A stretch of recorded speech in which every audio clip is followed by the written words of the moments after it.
Hey, what's up, you guys? So this is gonna be that continuation with the Canary versus Wonder Woman matchup. So for this one, I'm gonna go in depth a little bit with the nuances within the match, kind of like the counters and just the general plays, like the things that you're generally gonna do, and things that you should be respecting or things to watch out for.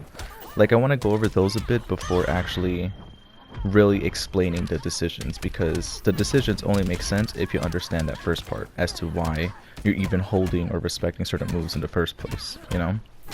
So as you can see with this, I'm basically spamming the 3-3, and it's because I can. It's gapless, they're both mids, and I'm +3 afterwards, and I still have cancel advantage, so I can still cancel into the flip, I can cancel into my trait, I can do the canary drop, so they still have to respect options after that regardless. So, like, the right way to play Canary is realistically by using that, like doing the jump ins, like jump 3, jump 2, using the Canary drop in the right places, but primarily like starting everything off, it's really just with the 3-3 itself.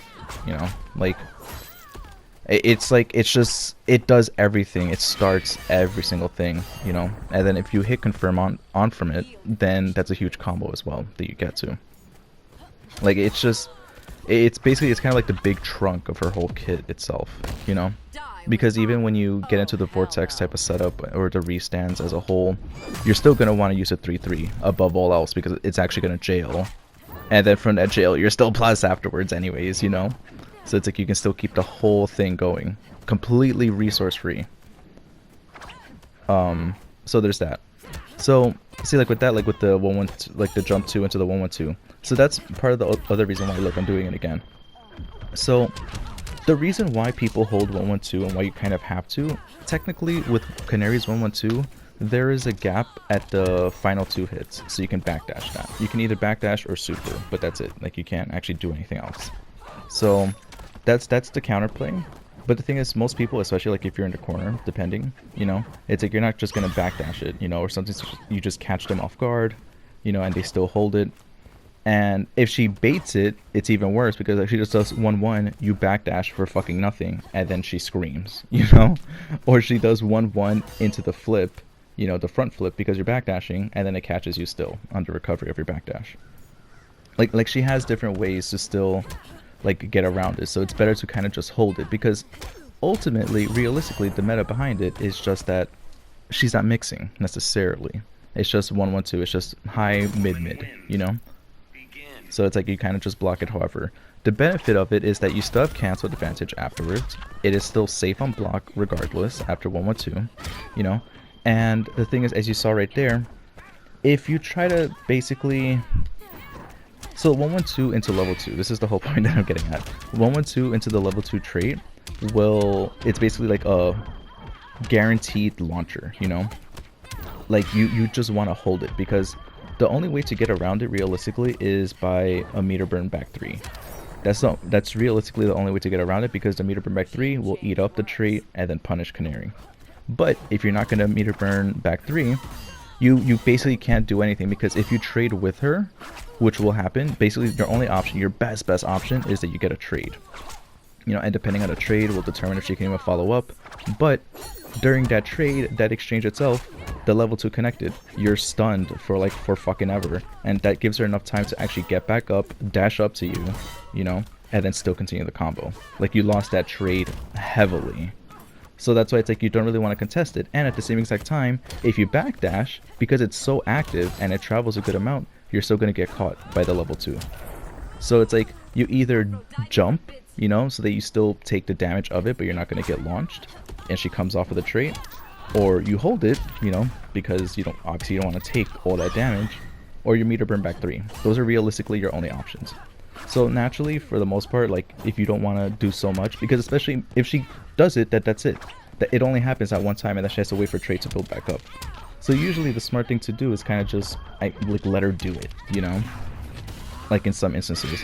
So like with that was kind of like a checkmate. I was talking so much about that other point. So if you were watching all of that, the reason why I was able to do this entire combo, look, he still has Clash, but I had 4 bars, he only had 1. So it's like you literally, you have to take this. Like, you have to take this combo in its entirety. And then by the end of it, it's like, well, I still have my 4 bars. Eat the super, So that's the whole meta with the 112, you know. So that's the whole thing about it.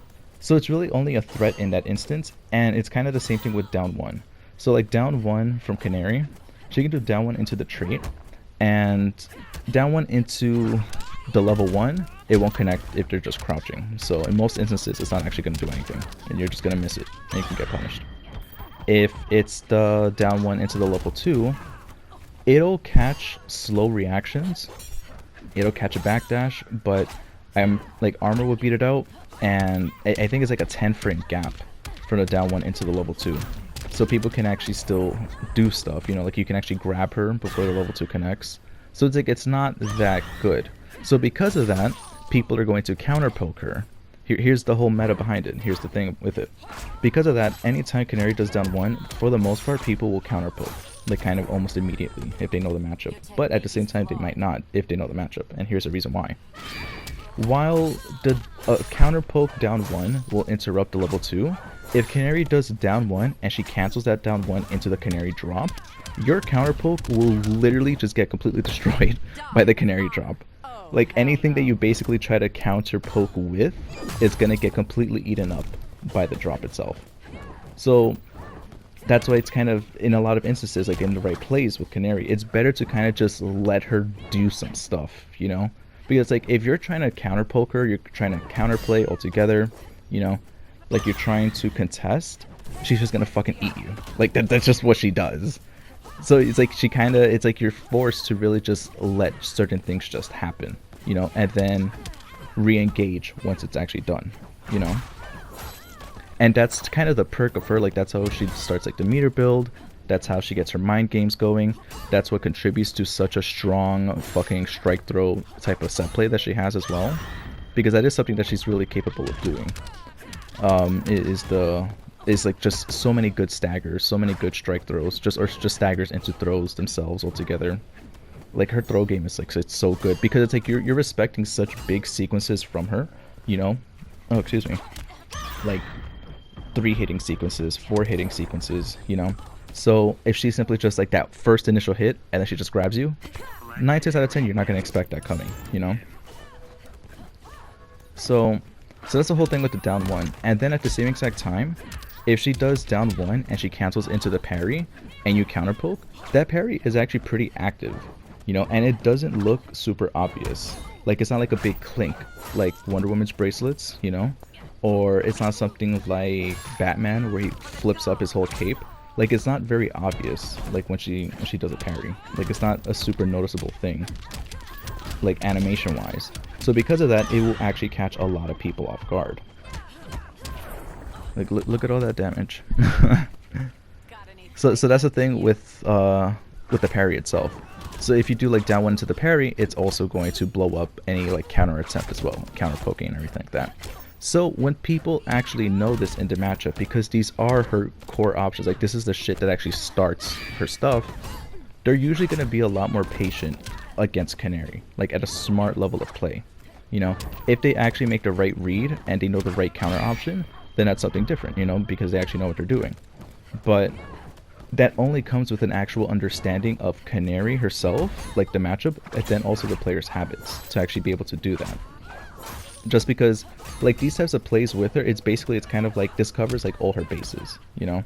It's like it's kind of like it doesn't really matter what you do realistically. It's like you're gonna take something, you know, if it's the wrong time to basically do whatever it is that you're doing. So, and then like if you try to backdash, let's say it's like, you know, you don't want to hold all that down 1 meta stuff, then you want to backdash. Like, again, if she does down 1 into level 2, it'll actually catch you. It'll catch the backdash. So see, like that was the trade. See, like that was a level 3, so I actually have even more advantage. But, you know, I didn't actually like make anything happen from it. But the thing is, it's like it actually like basically reset everything. Like that's what that trade did. So like right here, I would imagine that I'm basically just trying to super. That's really just what I want to do. It's just super them. So I'm not really going to mention a lot of the Wonder Woman stuff. Or you know what? I'm going to mention how Canary counters the Wonder Woman stuff. Just because I mentioned most of it, I think, during the Enchantress videos. Because it's kind of the same approach. You know, because it's like they don't necessarily have the exact space. Well, You know what? It's not really accurate because the thing is, Enchantress, she actually can't contest in like the neutral mid-range area. Like she actually can. So it's not really. Yeah, you can't really apply the same thing. So never mind. Scratch that. So yeah, so there's the down one meta, the 1-1-2, the 3-3, and that's kind of it. And that's really like the core things that you really just want to do, like as Canary, is like that stuff to actually just get everything going. Because then the benefit of like the down one, because you have all that threat, then that's what lets you do down one and like that down one and then just jump, because they're respecting all the other options, you know, because they don't want to just hang themselves just because they wanted to contest back, you know. So, and then the other one is really just the jump. It's like the jump 2, the jump 3. Both of them, they can work as a 50-50, like in a cross-up setup. And at the same exact time, they're so big, they're so active, and it's so plus that it guarantees her other shit to start. Like if you connect a jump 2 on block, you're pretty much guaranteed. Like if you actually know how to set them up right, you're guaranteed that 1-1-2 to start that whole 1-1-2 meta. Or the jump 3, same exact thing. Or jump 3 or jump 2 into the 3-3. Just go from plus frames into more plus frames, you know. And then it's like you can keep on cycling it because you're respecting all these other options. Then that lets you go into another jump in again, you know, kind of like what Harley does, in a way. So that's really how you utilize the jump ins themselves. So see, I'm just fucking up. Like I'm doing the right types of plays right here, but I'm not actually following through with it. Like I know what I'm doing, I'm scouting for the right stuff, I get the right counter, and then I don't follow it up. Like I just drop it. I personally, I hate when that happens, but I treat those types of matches like a wake-up call. You know, it's like, okay, get your head together. You know, it's like, what you're trying to do is not matching what you're performing, you know? Like, it's not fully in sync, so get that shit together. So, like, that itself, that's something that I do on purpose, and that's something that everyone should kind of always take into account, is planning to actually get punished.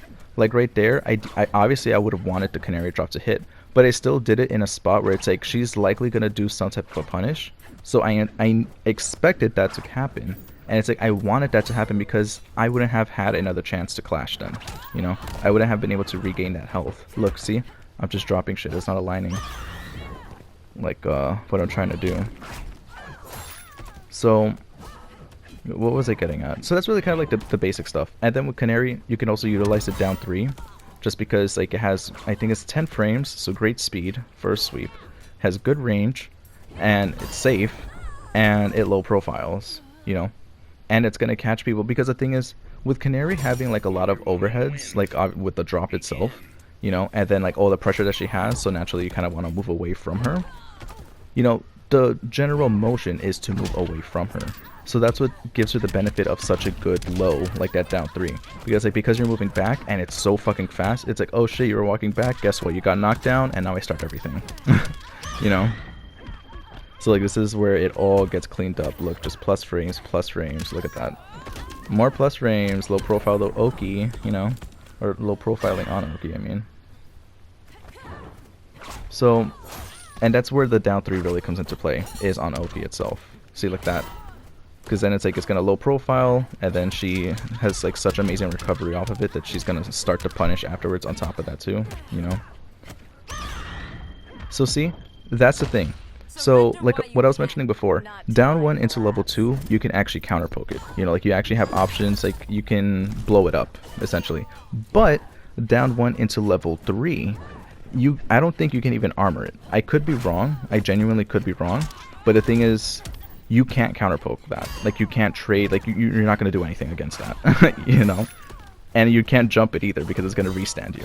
So like same outcome regardless. So that's what I'm saying. It's like you don't really want to constantly keep on re-engaging with Canary. It's like sometimes it's better to just let her do shit, you know. So see, look, that's the benefit of having that level 3 up, so that I can actually get that punish. So that's really just like the whole gist of Canary. And then of course there's the drop, you know. So the thing is, like with the drop itself, I use it, like obviously I want to get, like I wanted to successfully hit, so sometimes I'll do that like as part of a mix. But at the same exact time, or most of the time, like that mix option itself, I'm doing that like after I already got like the restand. to restart the vortex itself. Like that's when I'm doing it for the most part. And then the other times that I'm doing it, I'm actually doing it as her weird pseudo neutral aspect. Like I use it as basically a whiff punisher. See, like that right there, you know? Like had she actually started pressing buttons on the ground, that still would have connected anyways. If she's doing stuff in the air, it still connects anyways, you know? And it's still going to give you that really good juggle into that high fucking damage into the vortex. Like it still does the same thing. So that's how I treat it, and that's how I think you're supposed to treat it, you know? It's like, yeah, obviously it's part of the mix, but the thing is, if you actually know the matchup, then you know the space to respect it at, you know? So it's like if you're constantly working around it, then it's not going to actually connect, plain and simply. You know, and that's how the previous matches were going, and that's how some of these are going to go as well, is Blood Rinse understanding of actually like where it hits and staying outside of that. See, so then look, and then the other times when I'm going to mix, like actually genuinely trying to mix, is like in those types of situations like that, where it's like it's almost an unblockable practically, you know? Because it's like, the general understanding, which should kind of be obvious with this, at least hopefully it should be, like with these matches so far, is that you want your moves to actually have purpose. Like you want them to actually either connect on block, on hit. Obviously on hit would be better, but at least on block, like you want it to at least be blocked because you know that you'll get something out of it. Or you're not going to get punished for doing the move, or it builds your meter, you know, like everything should have a genuine reasoning behind it, you know, or like if you back off like that, is to actually not get punished, you know, not get challenged, not get checked. Like everything should have a genuine reasoning behind it, plain and simply. And I kind of forgot why I was mentioning that, I'll be honest. I really don't know what I was getting at with that. It'll probably come to me, but so yeah, so that's really just like the gist of Canary. Or I guess the drop itself. Like you don't necessarily just want to do it just for the sake of doing it, you know? So see, like this is another instance where it's like he has to take the combo. Because look, you want to clash? Fine, clash with me. Look at these 4 bars that I have, you know? And then you take all of that. So I mean, hopefully I follow through with this. Like, yeah, so then look. So that's something that I figured out within this. And that's kind of an annoying thing, but if it's something that your character does, and it's something to actually be mindful of, when Canary does that back 3, she actually enters into like a crouching type of state a little bit. Enchantress kind of does the same thing. I'm pretty sure a handful of other characters, like Catwoman, of all characters, you know, she has that type of a back 3. So the thing is, Wonder Woman can actually counter stuff, like the genuine counter to like her jumping in and doing like a jump 3, you meet her burn back 3, and that's how you beat it. Or she's close enough and she's gonna do like an air shield, you can meet her burn back 3 that too, depending on the back 3 that you have. Which I think most of them will connect anyways. Like I don't think anyone is like that short, for the most part, that it just won't connect at all. But what do you call it? So if she is playing it smart, like, and she's constantly conscious of what she's doing, and you know, she expects that they're going to try to count her, especially like in a clutch moment like that. He did the right thing. He did the jump 3, and then if he sees the armor, just cancel into the down shield. But if you're gonna have a low profiling state like that, like Canary's, that no longer becomes an option. That air shield literally becomes a liability, you know, like in those instances.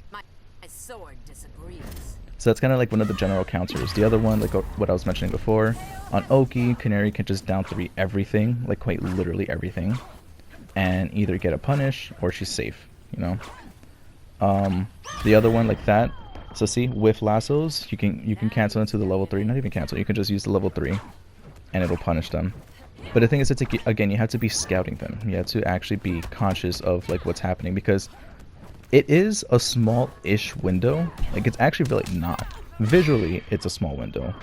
But numbers-wise, it's actually a pretty big, fat fucking window. But it's not super, super tight. But the thing is, you have to be scouting for it. You know? Like, you can't just... It's like, oh shit, the lasso happened. Let me now go for my punish. It's not gonna punish anymore. You know? Like, she already recovered by then. So that was a complete input error right there. Meter burn rolling. I'm pretty sure I meant to dash, or I was trying to dash twice and then cancel into the super, or get into the super itself. And just the process of doing that wound up just making me roll instead. So see, like right there, I was hoping that it would actually punish, but at the very least, at least it chipped a little bit. See, that was a very bad super. So sometimes I do that in anticipation, where I'm just like, I'm pretty sure that they're gonna dash forward or they're gonna press something, but most of the time, like 9 times out of 10, I'm doing supers like on reaction, either on hit confirms, like because I actually got something started, or I'm doing it in reaction to I literally see them pressing, you know, like it'll be a very, very small window, but it's like I see them pressing, and that's why supers I just press immediately, like literally just hands right on the trigger, just waiting. So that's that, and that's kind of just like the basis of it realistically, because everything else, again, like for the most part, Canary's not really going to be able to punish anything else if she doesn't have the level 3. Like the level 3, like it's necessary, it's needed. So see, like right there, I was expecting that the drop would actually give me the meter build to launch her, but it didn't. The meter didn't come until after the slam down. But I still kept her in the corner. Like I still managed to end that round with her in the corner. So see, that's kind of, so here's the thing also, like before, I guess still kind of going into like all the details of everything. So like what I was mentioning within the Enchantress videos is that fighting games, it's a damage game, you know, and it is. So the thing with that is that because it is a damage game, characters are going to be designed, and they literally are, they are designed to do damage. They are equipped to do damage, you know, depending on their archetype, depending on the kit that they have, their move list, all that, you know, and just how they operate as a character is going to determine how they actually accomplish that, you know, and the right way to actually do it, you know, and the right way is going to depend on the matchup specifically, like the matchup at hand, as well as what the other players' habits and what their decisions are, you know, like that's going to influence how you're going to play the character. But at the end of the day, they are still going to have specific ways of actually accomplishing doing their damage, of doing their play itself. So the reason why I'm mentioning all of that is that itself, at the end of the day, like when all the dust settles, like when the fight is actually kind of like done, that itself is what really determines, you know, like what a matchup outcome really is. See, like with this, like look, I only have a pixel, so it's like, oh, you know, obviously this is like a bad matchup. It's like, look, she has to, like, she loses that heart, but look, it's like I connect anything. I just connect 2 things, and it's like, look, we completely caught up, you know. So because of that itself, like this is what enables certain characters to play a certain type of way. Like with somebody like Canary, like this is what lets characters like basically heavy hitters. So this is what gives somebody like Canary, someone like Bane, Scarecrow, Superman to an extent, Brainiac. You can even argue Darkseid, realistically. Who else hits really fucking hard for like no good reason? And then anyone else, you know, I guess Firestorm, because he actually does hit kind of hard. Flash. So the whole point of heavy hitters, the whole thing that I'm getting at altogether, is the fact that because of the way that they're designed, and because they have this very reliable way of just shitting damage on you, they can actually afford to make mistakes. They can afford to do a few risky plays. They can afford to take several straight hits, because the thing is, the moment that they connect their shit, they just turn it around tenfold, just entirely, completely just flip it.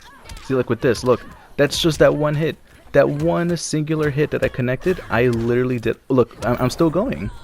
That one hit that I connected, I did all of that in a matter of seconds. And that's the perk of heavy hitters. Like, and they're just designed that way. Like, that's the benefit of them. So like, they have that freedom to actually kind of like fuck up a little bit, you know, on purpose. And then especially with this game, with the way that the meter itself is, they can afford to actually capitalize on that too. Like, they can afford to take hits because they're going to be fed the meter. So if they can't actually build the meter themselves, like by their own means, them getting punished, them getting hit around, it's going to give the meter for them. So then the very moment that they actually get their opening, they literally just got that resource for free, and now they're able to completely reverse it, you know? And that's the meta that those kinds of characters have, like just heavy hitters in its entirety. So that's the benefit of Canary, and that's also why, like, kind of going back to what I was saying before, That's why I feel like this matchup is even, you know, and that's why it's like you can't really just determine a matchup outcome because of the way that the health value looks, especially when it comes to heavy hitters, because it's like, because they hit so fucking hard, they literally just need to touch you twice. That's it, just 2 touches and you're dead, you know.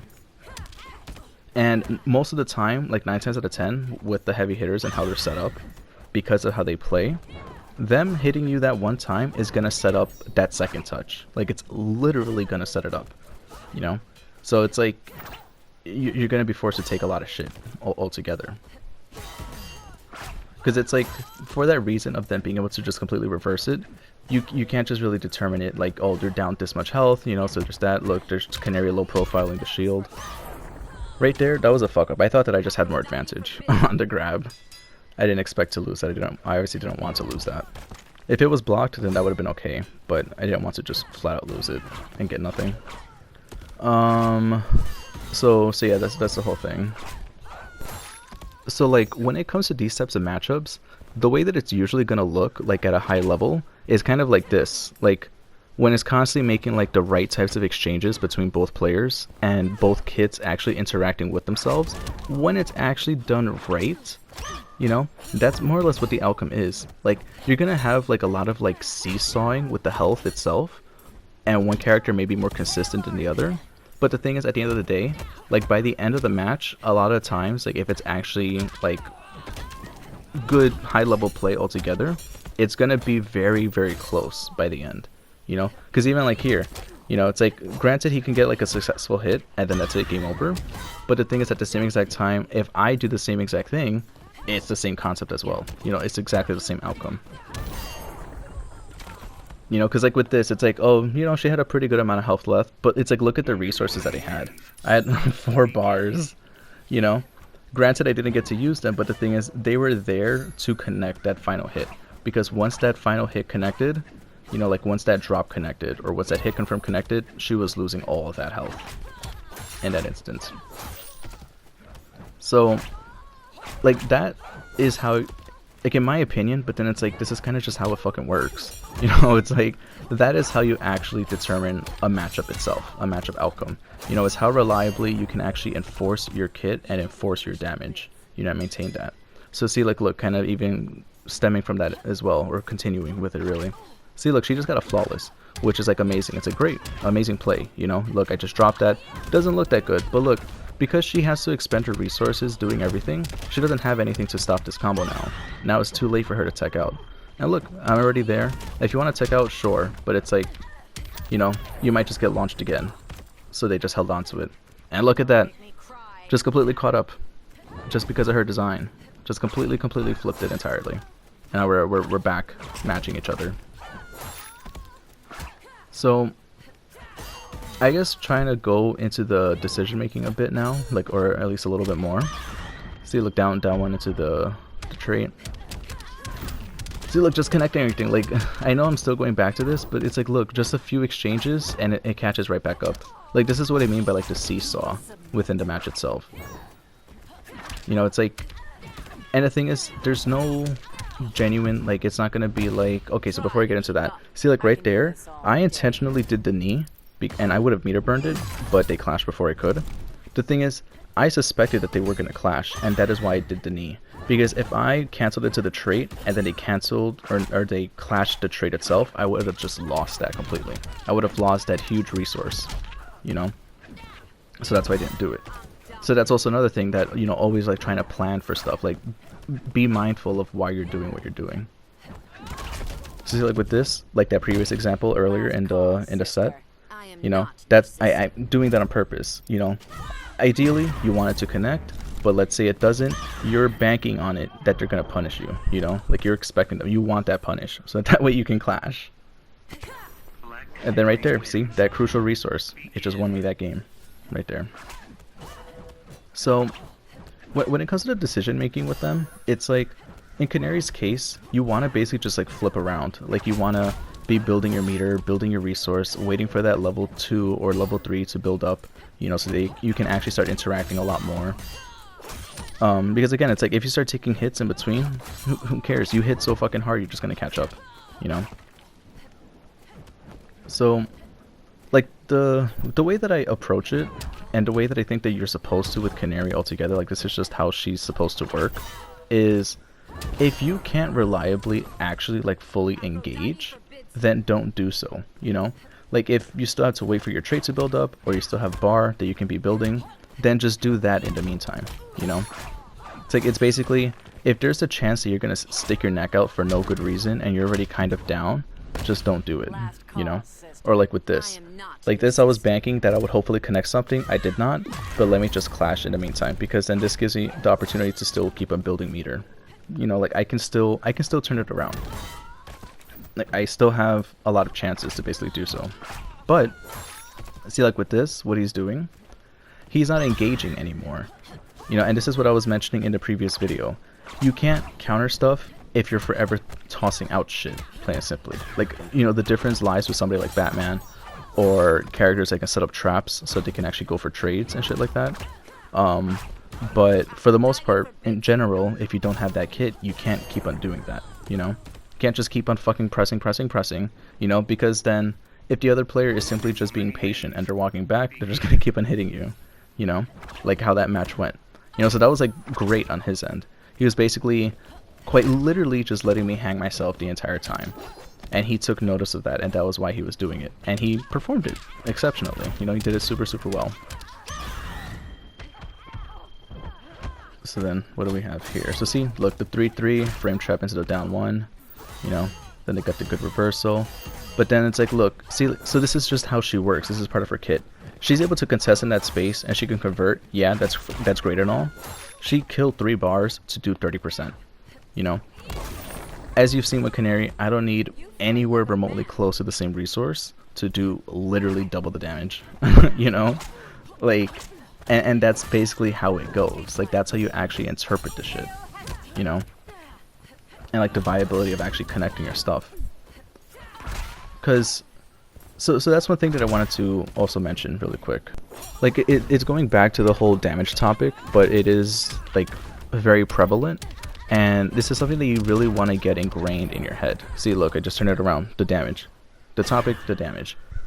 At a high level, you are going to be taking damage, you know? So when you're approaching a match itself, you know, any match realistically, expect to get hit. Expect to get damage. Because especially at a high level, you are going to get hit. You know, you're not going to have perfect rounds. Because the thing is, while there are perfect ways for a character to play, like there's the good shit that they can do, here are the sequences, here are the setups, here's their set play overall, the thing is, it eventually comes to an end. You know, depending on the type of character that they are, depending on the options that they actually have, will determine how long those turns actually last. But the thing is, it eventually will come to an end, plain and simply, you know? And at the same exact time, whatever it is that they're doing, they have to actually connect that with the opponent. If the opponent literally outmaneuvers it, then it misses, you know? And then depending on what that matchup itself is, will determine if they're actually going to get punished for even missing. That is what happens at a high level. That is literal fundamentals. Like, that's literally fundy. Like, that's what happens. Like, that's what it is. It's about trying to actually accomplish that damage, because again, you're both doing damage. It's a 2-player game. It would be fucking stupid if only one person is capable of doing damage, you know? And that's what contributes to like broke characters, you know, or like broke tier, top tier, whatever. But they're basically just playing like a single player game. Single player. The thing is, it's 2 players interacting. It's 2 of you fighting, you know? And the way that you win, the way that you're supposed to do shit, is to do damage. So again, expect the damage, you know? Like, when you actually process that, when it actually sinks the fuck in, it definitely helps you make better decisions overall. Because it's like, you start understanding the concept of actually, like, trading, you know? And the concept of actually making, like, smart mistakes, you know? Or calculated risks, and stuff like that. Like, that is the whole concept of high-level play itself, you know, while at the same exact time accomplishing all that outmaneuvering, you know, and enforcing your character's kit and all that, and making the reads and everything. So, like, with that outmaneuvering, like, at a high-level play, that's kind of the source of damage itself. You know, the other core source is really like just chip setups, you know, or like strike throw setups, because that's kind of like one of the most reliable ways to actually get stuff going, especially if it's like an offensive character. You know, it's like, I guess, on both spectrums realistically. If it's a zoner, you know, like the safe, consistent option is usually going to be with the projectiles or the range that you have. When it comes to heavy pressure characters, the core consistent source is going to be strike throws, you know, because even if they manage to tech it, the thing is that throw still did that little bit of damage, still, regardless. So the in-between is going to be basically trying to actually make your whole kit connect, you know, and trying to get your stuff going. So at a high level, you actually understand these components, you know, just like plain and simply. It's like you understand what is going on, you understand why things are happening. In most cases, you understand the matchup, you know. So because of all that understanding, it's going to influence a lot of circumstances, you know, and it's going to alter both players' decisions frequently. So because decisions are being altered frequently, your decisions are going to change. You know, you doing a certain thing in a certain instance that worked previously, it might not work this time, you know, because the other player understood why that was working, and now they found a way to navigate around it. And now you get hit, and that's why that happens, you know, and that is what happens altogether at a high level of play. So that's kind of just why I keep on reiterating it. It's like, expect the damage. Because when you can actually process that, that's also what helps understand the matchup altogether. Is understanding like what that seesaw aspect is. Like, what is that damage exchange between both characters? You know, like, where can you take calculated risks because you're not going to eat that big of a punish, you know, as opposed to another area where you risk taking like 50%, you know. Like, you have to accept that fact that you're going to get hit. And that's what helps you actually perceive all of this. So see, look, see, because he knew I landed that hit, it's early in the match, you know, so, and he still has a lot of meter, he could have teched, you know, or he can't tech, so that's why he teched. You know, I read that. And that's why he just kept on doing the flip and then continued the whole combo. Or reset the combo. Because again, why is he making that decision? He doesn't want to take the damage. Because it's a damage game, you know?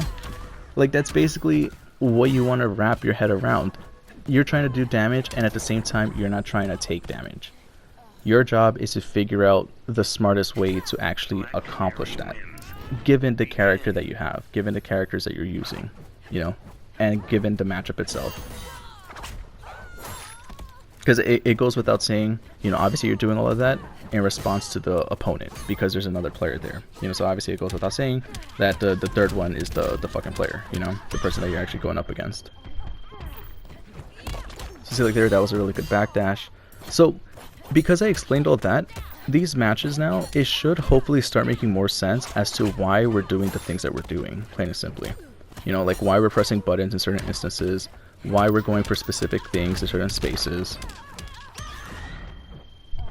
It's like that, like look, all that damage. I'm pretty sure that was an input error. I wouldn't have wanted to backdash there.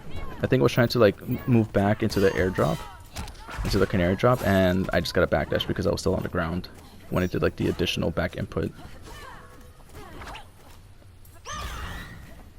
So see, like sometimes with that, I do that just for chip, you know. I know that it's not going to hit them, but there's a small chance that it can. But worst case, they still get chipped, you know, and it brings them closer. I usually do that just because sometimes when it gets them really, really close to losing that health bar, they're going to start playing kind of antsy, or they're going to start playing super, super defensive. With somebody like Canary, it works in my favor if you want to play defensive, because then it gives more than enough time for that trait to come right back up to do the same exact thing, you know? So that's pretty much why I do it in those instances like that, especially if I can afford, you know, to just kill the trait itself. So see, like right there, I think they were backdashing, and that's why they had got caught. Surrender while you can, not till I collapse. What's the meter here? So see, a lot of the times, it's actually better as Canary, unless you have like 4 bars and they have 1, then yeah, contest in the clash and just, you know, delete the health. But if you both have the same meter, it's actually better as Canary to simply not even contest in the wager, because you contesting with them, it's like, oh, but I don't want them regaining health, you know, so let me kill 3 bars to match their 3 bars so they don't regain the health. Bro, Like, that 3 bars is giving them back 30% health. You literally do 30% damage off of any touch for 1 singular bar. You know? Like, and you can even do more than that. So it's like, just let them gain the health, you know? Like, the very next hit that you connect, it's GG's. Like, that's literally it. So, because, and that's really the meta with heavy hitters overall. It's like, it's better to not contest in the wager unless you're gonna win by like a decisive amount. If it's just to tie it up, forget about it. Like, who fucking cares, you know? Like, there's no point in doing that. So see, look at this maneuvering. See, because it's like, I'm understanding why he's doing what he's doing. I'm understanding how he's moving and how he's trying to counter me. Because that's basically, I guess that's really my game plan. Even though, I don't know if you can really call it a game plan. Because it fluctuates. It's not really necessarily consistent. Like, the way that I play, what I've realized now, it's kind of like a dark reflection, you know? But... or like a dark mirror or black mirror, I guess. I don't know if you really want to run with that pun or anything, but the thing is, it's like I'm constantly doing things because I'm testing out, like what I was mentioning in the Enchantress breakdown one, like in the very first one. I create simulations for the opponent because I'm trying to gauge what is their level of understanding. Because I understand pretty much every component, I'm just trying to figure out how much of that does my opponent know. If they match it, that's great. You know, that's actually enjoyable because then you can really have fun with it. Because the thing is, it becomes me kind of like incepting their mind. Because I'm basically using their knowledge, their speed, their reactions, you know, their spacing, their resource management. I'm using every aspect about them and then turning it against them, basically. So that's what I mean that it fluctuates, you know, it's not actually consistent. And then it's like with like newbie players, because they don't understand, then I'm just going to be frame trap jail. Like, you know, it's just kind of just like guaranteed. And that's really, that's just kind of like how it operates on both ends of the spectrum. So hopefully the next video actually goes more in depth, because I feel like I need to actually explain these things, you know, like, yeah, I actually do have to cover this stuff, or else then the rest of the stuff that follows afterwards, it just doesn't make as much sense. But I hope that you guys enjoyed this one. I know it was a little long, and I apologize, but I hope that it was entertaining enough, you know, to sit through it. So thank you. I hope it helped, and take care.